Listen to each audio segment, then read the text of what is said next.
자, 안녕하십니까? 전국에 계신 수험생 여러분들, 오늘 선생님과 함께 과학기술의 사회적 책임에 대해서 한번 살펴보도록 하겠습니다. 자, 오늘의 생각열기 뚜둥. 자, 맨해튼 프로젝트입니다. 자, 맨해튼 프로젝트는 바로 2차 세계대전 종전을 위해서 원자폭탄을 만드는 프로젝트였어요. 이 프로젝트는 한 과학자의 편지로부터 시작됩니다. 바로 여러분들이 정말 잘 알고 계신 아인슈타인이죠. 다행히도 이 프로젝트는 성공적으로 진행이 되어서 독일보다 빨리 원자폭탄 기술을 개발하게 됩니다. 그런데 문제는 이 원자폭탄의 기술이 정치인들의 손아귀로 넘어가면서 큰 문제가 발생하게 됐다는 거죠. 자, 이런 상황이 발생합니다. 여기 과학자인데요. 자, 일본 히로시마에 원자폭탄이 투하되었다고 합니다. 자, 아니 이런 일이 일어나다. 표정을 한번 보십시오. 굉장히 심각한 표정이에요. 자, 그리고 앉아서 이 과학자는 책임을 통감하고 있습니다. 나는 과학자일 뿐이야. 끊임없이 연구하여 핵분열을 발견했고 과학자의 중요한 업적을 남겼다. 이건 내가 잘한 점이야 라고 얘기하지만 반대편에는 어떤 생각을 하고 있냐면 내가 발견한 핵분열로 이런 대참사가 일어나다니 모두 다 내 책임이다 라고 책임의식을 통감하고 있다라는 거죠. 이 과학자 누굴까요? 네, 바로 아인슈타인이죠. 실제로 참여하진 않았지만 이 사람의 연구 결과로 인해서 일어난 수많은 인명피해와 재산피해, 전쟁의 참혹한 현상을 보면서 그 후에 전쟁 반대, 원자폭탄 사용 반대 운동까지 나섰던 과학자입니다. 자, 핵분열을 발견한 과학자는 원자폭탄 피해에 대해 어떤 책임을 져야 할까요? 그리고 여러분들이 만약 핵분열을 발견한 과학자라면 어떻게 하실 생각입니까? 자, 그래서 오늘의 학습 목표, 과학기술의 사회적 책임 문제에 대한 자신의 입장을 말할 수 있다. 그리고 학습 내용은 과학기술 시대에 요청되는 윤리, 그리고 과학기술에 대한 책임에 대해서 살펴보도록 하겠습니다. 내적 책임, 외적 책임, 사회 제도적 차원에서의 책임, 시민의 책임 등을 살펴보도록 하겠습니다. 자, 현대사회에서 윤리적 책임이 커지는 이유는 여러분들에게 던지는 질문입니다. 자, 여러분들에게 던지는 질문이지만 이 사람이 답변을 했어요. 한스 요나스라는 학자가 답변을 하는데 한스 요나스는 독일의 철학자이자 신학자입니다. 자, 세 가지 이유를 꼽고 있는데 결과의 모호성, 적용의 강제성, 시공간적 광역성에 대해서 설명을 하고 있는데 자, 하나하나 자세하게 살펴보도록 할게요. 자, 결과의 모호성은 뭐냐면 과학기술에 대한 결과 예측이 모호하다라는 거죠. 자, 이것은 좀 판서로 여러분들에게 설명을 해드리자면 첫 번째, 결과의 모호성인데 인간이 모든 것을 예측할 수는 없다라는 거예요. 인간의 인지적 능력은 한계가 있습니다. 자, 어떤 예를 들 거냐면 후쿠시마 원전을 한번 생각해 보도록 하죠. 후쿠시마 원전. 자, 이 후쿠시마 원전을 만들 때는 우리가 에너지 기술의 한계를 극복해서 굉장히 싼 가격에 에너지를 공급하는 것이 목적이었을 겁니다. 근데 문제는 뭐냐면 이 원전으로 뭐가 들이닥치죠? 쓰나미가 들이닥쳤다라는 거죠. 자연재해로 인한 피해라는 거죠. 그리고 이 원전이 파괴가 되어서 방사능이 일본 많은 영역에 유출이 됐다는 거죠. 과학기술 만들 때는 상상을 하지 못했었던 이러한 결과들이 나온다는 거죠. 두 번째, 적용의 강제성입니다. 과학기술 사용이 지속적 욕구로 자리 잡으며 비윤리적인 기술의 개발과 적용을 막기 어려워진다는 거죠. 자, 두 번째 이유 한번 설명을 해보자면 두 번째 이유는 자, 일단은 이런 경로를 통한다라는 거죠. 우리의 어떤 욕구라는 것이 지속적으로 커진다라는 거예요. 상황을 가정해 보도록 하겠습니다. 전쟁에 대한 욕구, 전쟁에서의 가장 강한 욕구는 승리라는 거죠.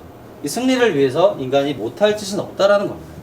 자, 암모니아로 빵을 만든 과학자, 하버라는 과학자가 있는데 이 하버라는 과학자는 암모니아 기술을 개발해요. 암모니아로 빵을 만듭니다. 굉장한 기술이죠. 우리에게 빵을 주셨어요. 그런데 문제는 이 암모니아 기술을 계속적으로 강제합니다. 전쟁 무기로 만들어라 라고 강제해서 이 기술이 적용이 되어서 무엇으로 만들어지냐면 생화학 무기로 만들어진다는 거죠.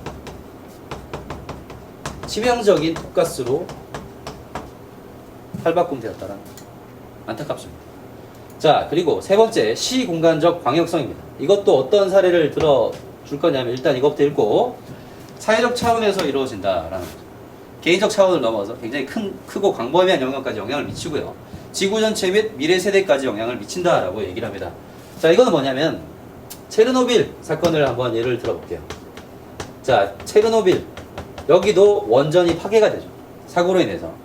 네. 근데 이게 문제는 뭐냐면 지구 전체까지 영향을 미칩니다. 이 방사능이라는 것이 바람을 타고 막 날아가요. 그래서 인접 국가까지 영향을 미치고 미래 세대까지 영향을 미친다는 거예요. 이 지역은 황폐화되어서 사람들이 거의 살 수 없는 땅으로 변화되었다고 합니다. 최근에 조금씩 생물들이 적응을 해 나가고 있다라고 얘기를 하고 있죠. 자, 이렇게 정리를 해봤고요. 오늘의 돌발 퀴즈. 자, 과학기술 사용이 지속적 욕구로 자리 잡으며 비윤리적인 기술의 개발과 적용을 막기 어려워진 이유를 적용의 강제성이라고 말한다. OX 바로 네, 하나 둘 셋 5죠. 왜냐? 네. 과학기술 사용이 지속적 욕구를 막지 못해서 비윤리적인 기술의 개발과 적용을 막기 어려워지면 적용의 강제성을 말한다라고 얘기합니다. 여기서 가장 중요한 거. 자, 이 기술의 개발과 적용을 막기 힘든 이유는 인간이 과학기술로 얻는 문명의 혜택을 포기할 수 없다는 거. 이 편리함, 좀 더 나은 삶에 대한 욕구, 이런 것들을 끊을 수 없다는 겁니다. 자, 반성 한번 해보시고요. 다음으로 넘어가겠습니다. 전통적 윤리관에 대해서 비판을 한 한스 요나스. 어떤 비판을 했냐? 책임의 범위가 인간 중심주의. 그래, 인간에 국한됐다는 거죠. 그리고 현 세대로 국한되었다는 겁니다. 자, 그래서 원전을 한번 볼 건데, 기술의학 윤리에서는 이런 얘기를 해요. 책임의 범위를 현 세대로 한정하는 기존의 전통적 윤리관으로는 과학기술 시대에 발생하는 문제를 해결할 수 없다라고 얘기하고 있습니다. 한계가 있다.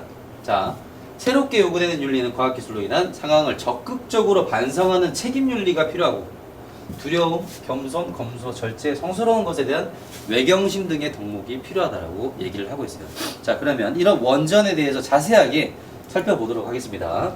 자, 그러면 책임의 범위를 자연 전체에서 미래 세대까지 확장시키자라고 얘기를 하는데, 그렇죠.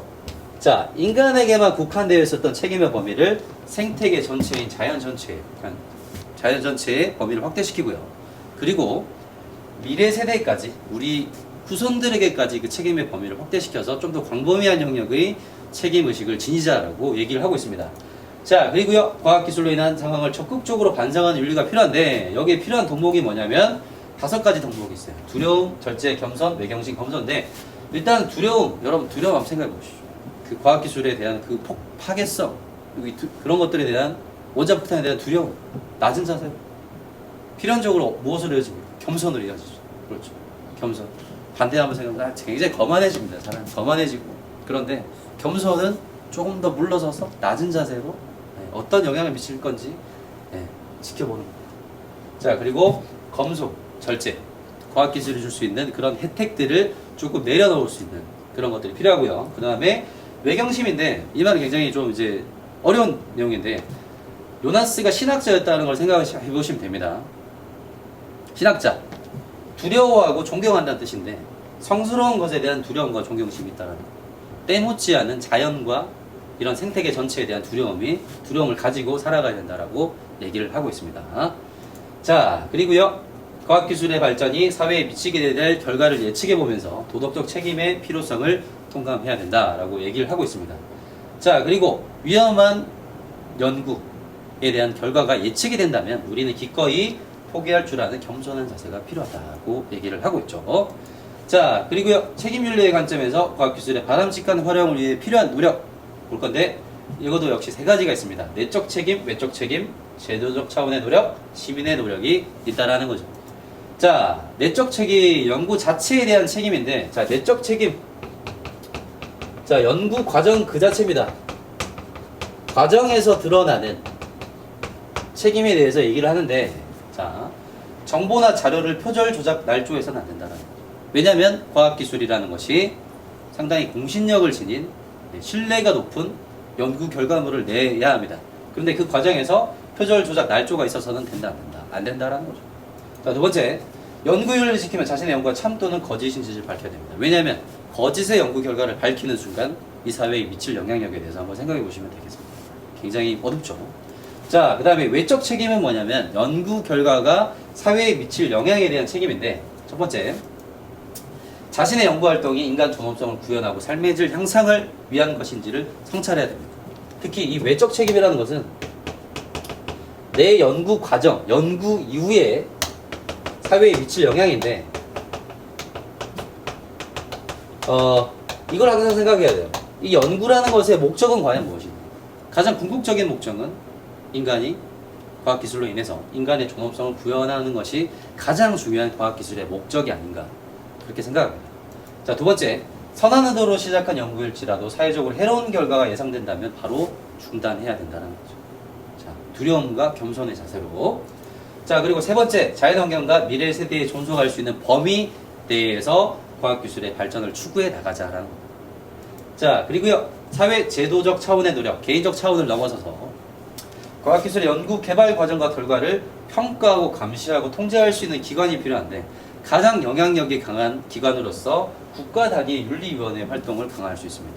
그의 대표적인 예시가 뭐가 있냐면 바로 기술영향평가 제도 시행이 있습니다.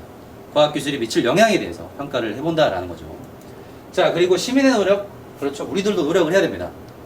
기술의 연구 개발에 관련된 사회적 토론과 합의 과정에 참여를 해야 된다는 거죠. 그리고 인권과 생명을 존중하고 환경 친화적인 방향으로 발전할 수 있도록 우리가 감시하고 항상 노력해야 된다는 겁니다.